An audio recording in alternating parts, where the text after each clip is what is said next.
30 years after the Cold War, Russia's President Vladimir Putin is once more sending out ships to sea armed with nuclear weapons. The move has alarmed NATO and the rest of the world, especially as the situation in Ukraine deteriorates further and the war approaches its one-year anniversary on February 24th. Norway has traditionally been NATO's frontline naval picket against Russian seafaring forces. The nation has invested heavily, with the aid of its NATO partners, in ocean monitoring capabilities, knowing that it would be on the front line of any confrontation between NATO and the Warsaw Pact. Keeping track of exactly what ships and how many of them made the transit toward the Atlantic could mean the difference between victory or defeat at sea. Thus, the nation was the first to sound the alarm about the departure of a number of vessels from the Russian Northern Fleet, all of which were equipped with nuclear weapons. This marks the first time that Russian surface ships have taken to sea armed with nukes since the end of the Cold War, when global nuclear tensions finally eased after decades of hair-trigger alert. Details remain scarce at the moment, but it appears as if the ships are armed with the same tactical nuclear weapons they would have carried back in the bad old days of the Cold War. Russian nuclear weapons at sea is nothing new. Russian ballistic missile submarines have been patrolling the world's oceans on a near-constant state of readiness, at least when they aren't accidentally blowing themselves up and sinking.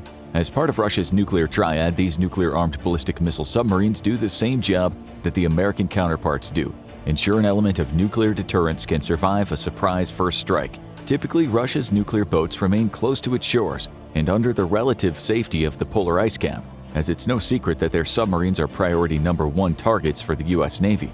In fact, for much of the second half of the Cold War, U.S. attack subs regularly followed Russian nuclear boats on their patrols, ready to blow them out of the water before they could launch their weapons. This was largely thanks to the advantage in silencing and sensor technology that the U.S. enjoyed, as well as its formidable SOSUS underwater surveillance system.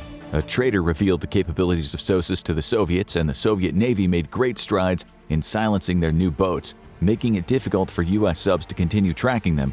Just to be safe, though, Russian nuclear subs continue to remain close to shore, where they can be supported by aircraft and are harder to track through polar ice. What makes the recent deployment of Russian ships such a provocation, then, is the fact that these ships are taking to sea with nukes for an entirely different purpose. Rather than carrying long-range ballistic nuclear missiles, Russian surface ships known as Kirov battle cruisers carry short-range tactical nuclear weapons. These nukes had one and only one job during the Cold War: take on American carrier battle groups. The Soviet Union knew that victory in Europe would depend entirely on making sure the U.S. Navy was unable to secure the convoy routes for its heavy material making the transit from the U.S. to Europe.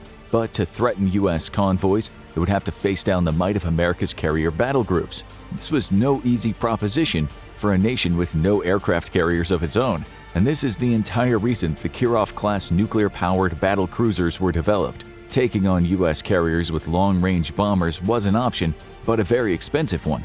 The Soviet Union expected it would have to expend 100 bomber aircraft armed with long-range anti-ship missiles to take down a single U.S. carrier, and fully expected that not a single bomber would make the return trip home.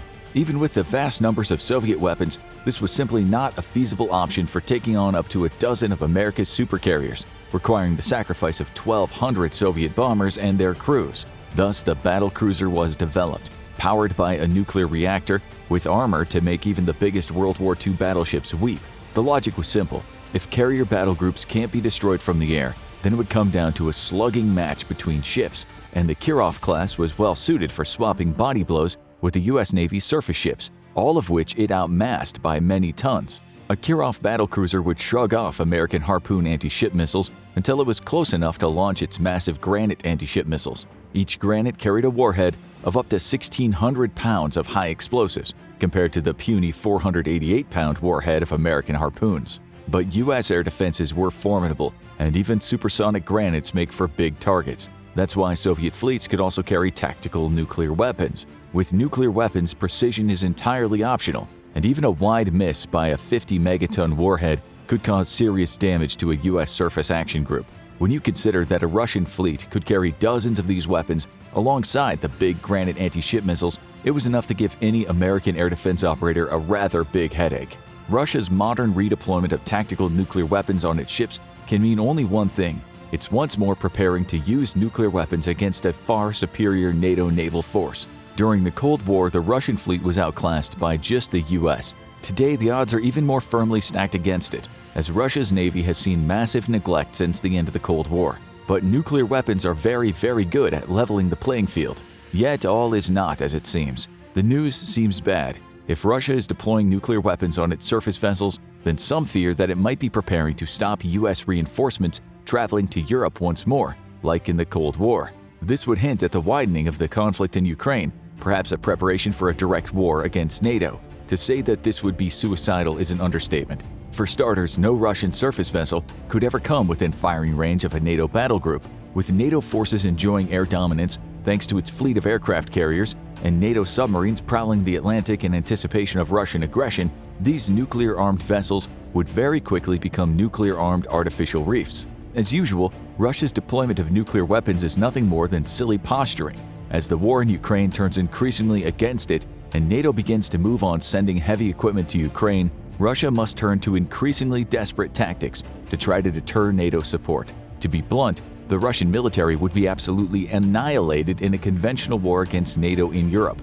And that was before its losses in Ukraine.